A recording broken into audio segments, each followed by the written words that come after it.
What is the Community Health Champion programme about?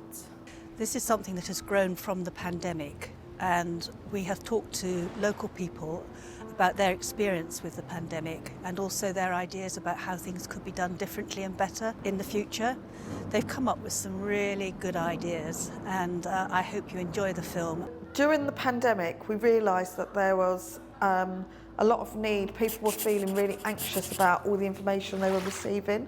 And we set up a befriending slot where we befriended the Battersea community and supported by referrals through the Battersea churches.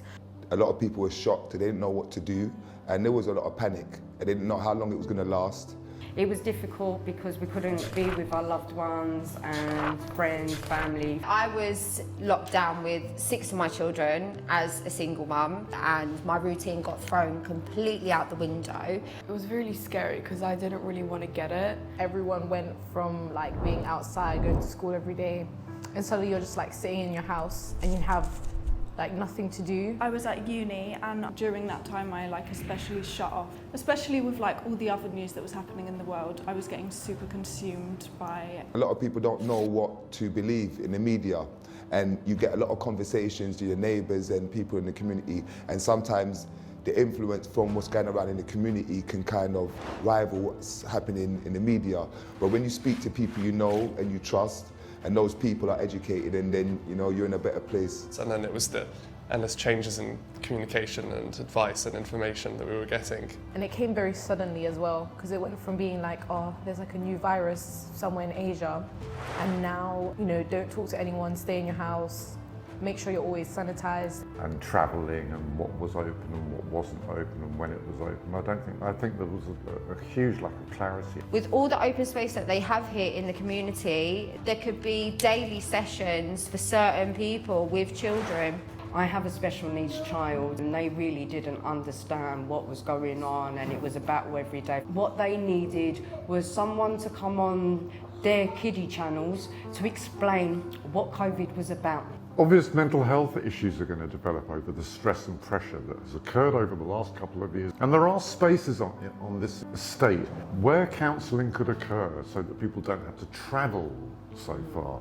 It's there. And give people something. Give people a cup of tea when they walk in. People like to be given something. If the doors were open, or if there was big banners on the window saying, we're having a drop-in and there's free food to come with it, because there's a real shortage, people are suffering, eventually they'd come. You just have to be patient.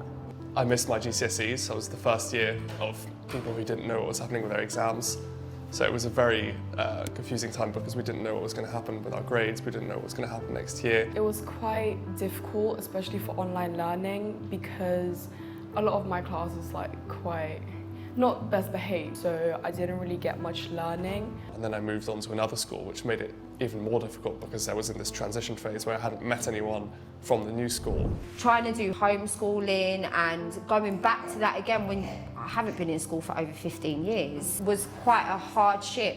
It would have been helpful to have a community health champion to help the transition between the two schools and to have somewhere that I could go to that was fixed, that I knew I could get help from. And then it meant that my first year at my new school was pretty much entirely online. So most of the people that I ended up knowing were just sort of faces on a computer screen. It affected me for quite a few months. And I think in the same time I was really trying to figure out where my business is going. I lost a lot of clients and I had to find my way around and just start finding work from home. I was just very unsure of how to go back into real life again. And some people are suffering in silence. And then there's others that I think is pride. They don't really want to contact certain services, or even if a marked van pulls up outside the house, they feel like they don't want the neighbours to know that they're struggling. I run an organisation called Waste Not One Not Battersea. We set up to reduce food waste mainly. We were never ever equipped to be a food aid. Social workers, NHS professionals were referring people to us constantly, and we couldn't say no because we know we have a lot of surplus food that we're rescuing from New Covent Garden Market. So we basically switched gears and became a food aid agency, but we weren't equipped with all this. If there was a new pandemic or if there was similar situations, we would like to be of use to the community more, but we also will need support, just a simple thing, paid driver would do it. I think there are plenty of people here with plenty of abilities that if they are given the opportunity will be more than willing to do stuff. One of the things I suggested that you have people that are trained and they're vetted and they're monitored to work from the community with the community. We basically try and protect the rights and well-being of the community, like certain parts of the community that for whatever reason they don't know where to go and get support. I volunteered at a vaccination centre and I've been doing work for 20 months, getting people in the right place, getting them into the vaccinators and sorting out any queries, questions and whatever that they may have. As I said, for me it's a chance to give something back to the NHS. I had the vaccine because my grandma, she was very unwell during lockdown, didn't get to see her, and I wouldn't have been able to see her if I didn't have the vaccine. There was a few different types of vaccines and people were trying to decide whether they should have it, which one to have, and how do you make a decision? And if you do have people you trust from your community, it makes it easier to make an informed decision. And of course, the big advantage of volunteering is it's an opportunity to get to know your neighbours. I live in this community. I remember that time I knock on my neighbours. I'll go, I help them with their shopping, help them with their prescription. We want people who can we relate to. We want people in the community. There's lots of amazing work on this estate and beyond, and I just think it's just not promoted. People don't know. When I say to them, there's this and this, they're like surprised that it's available. I think there's a role for using the notice boards in the local community, in the entrance halls, for sharing very basic, very simple information. So we would like our community to be empowered.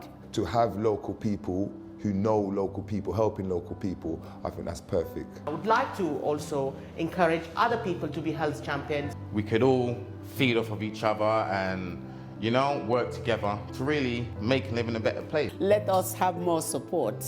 And when you are feeding people, you don't just feed them and run, you end up knowing about other complications, other issues that they have. So we became the support mechanism that the residents needed. We need to train up these health champions, as you said, but they need to be looked after as well. They need to feel valued and that they're doing something worthy. We need to be more informed so that we can inform people that we're coming across with. Years ago, when you were at college, when you were at uni, you had to do placements and things like that. Why are we not doing it out in the community? I think it's a really great idea to have community health champions that can be an anchor for a community, especially in times of needs, in a personal way that's not just sort of a computer screen with some words in black and white. I would consider being a community health champion. I find that would be easier to communicate what other young people in the area would want. Because then they could relate to other people their own age and it would help each other's better. I would like to be a community champion.